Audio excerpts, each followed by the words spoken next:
All right, I'm going to take 10 calls or so for Webster. Then we're going to get into false flag terror, that ace in the hole. This huge police state, open martial law, open forced inoculation, swine flu hysteria.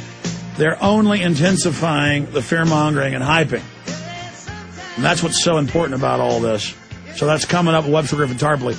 Right now, let's go to Warren in California. Warren, thanks for holding her on the air. Okay, Alex. I have two things I want to mention. I believe it was Sunday night on Coast to Coast that George, that sets in for George Norrie from Las Vegas, his news at the beginning of the show, he mentioned that two Japanese individuals were apprehended on the Italian border, and they had $120 billion in U.S. treasuries. No, that was in Bloomberg and Associated Press. Okay. That is true, so we'll ask Tarpley about that. Go ahead. I have no particular opinion. It's a lot of money, but Switzerland is a paradise of flight capital, so I don't know. Is that really that new? The amount is rather large. And what's the other point? What's the other point, caller?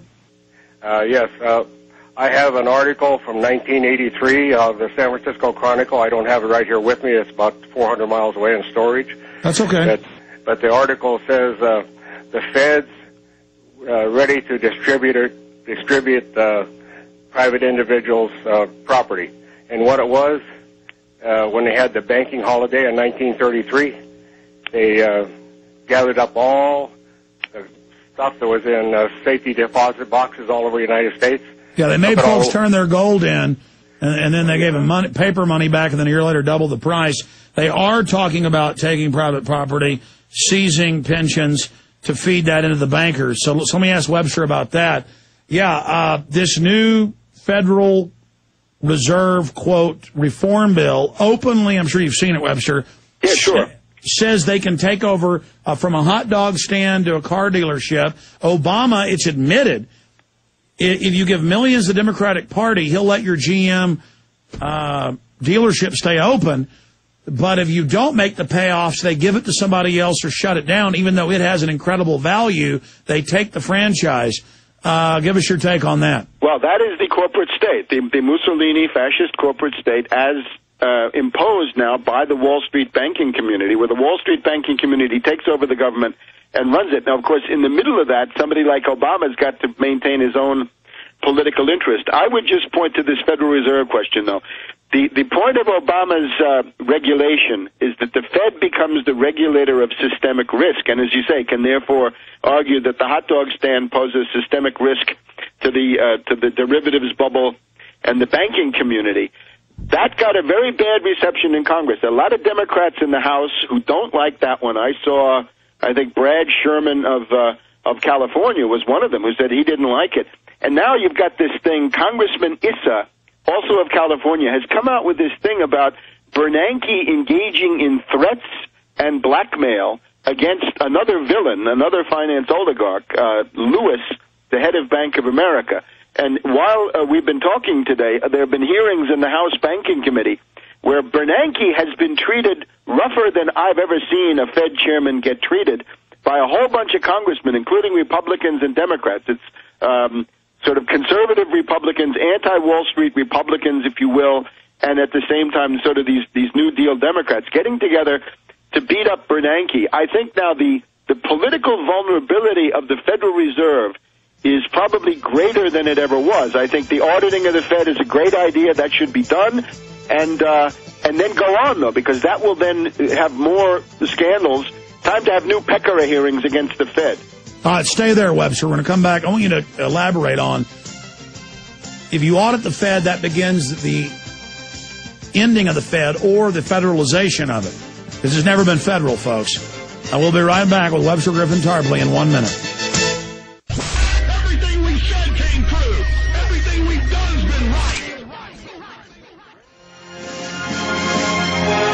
I'm Alex Jones. We're talking to Webster Griffin Tarpley. Continue with your phone calls.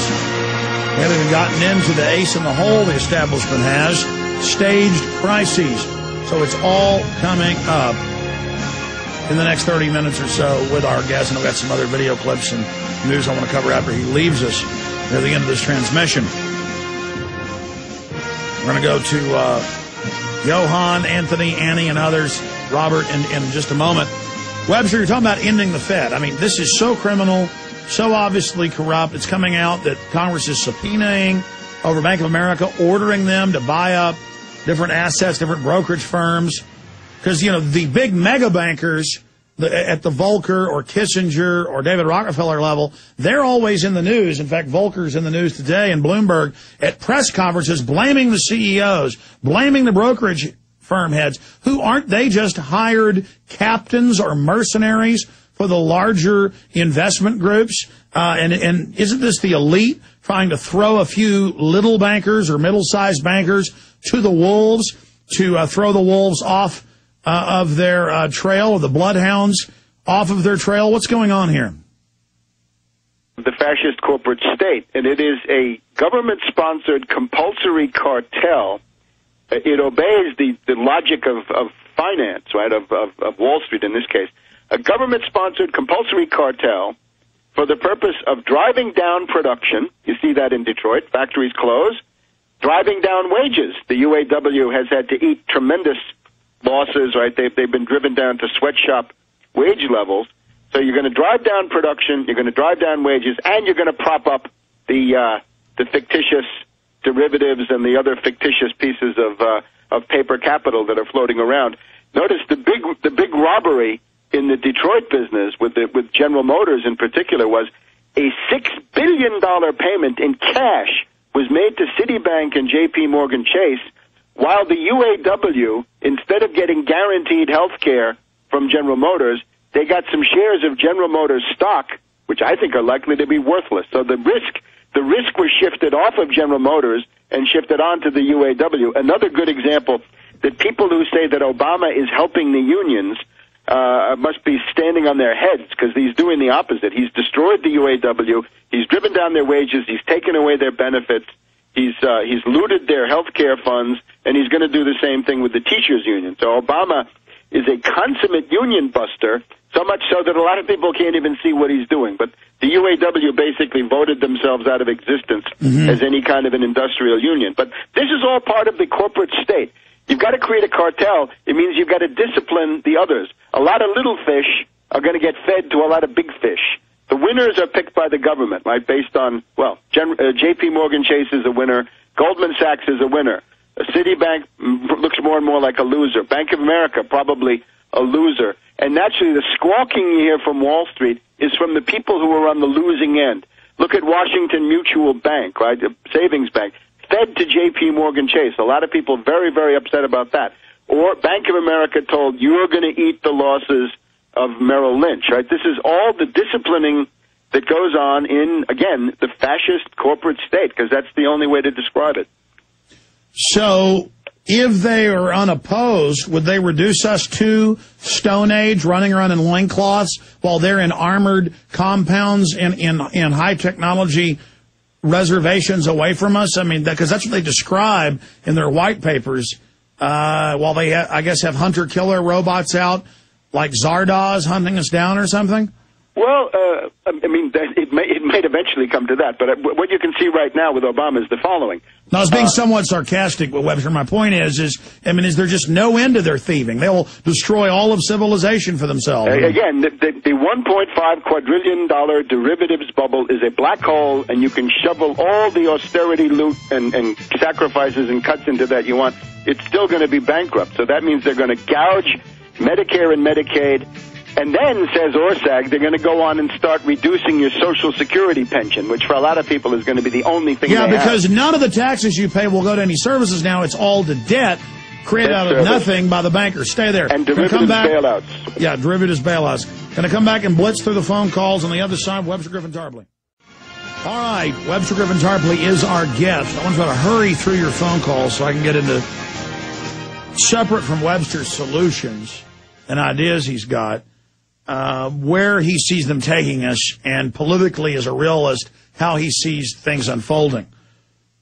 Because I agree with him, without some type of staged crises or terror attacks, Obama is a political commodity that is losing value by the day, and you will see an acceleration.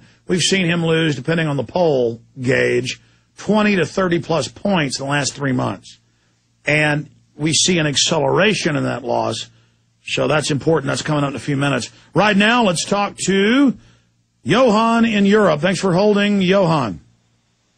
I would like Webster Tarpley to explain how the state of Israel could influence the country of Cyprus to prevent Congresswoman Cynthia McKinney's second attempt to break the illegal blockade of Gaza. Tonight she's going to be on Mike Rivero, What Really Happened. As even before the boat had docked at the Cyprus port, there was an official waiting there with papers saying that it was unseaworthy, even before he had even taken a look at it. How could this little country have so much influence on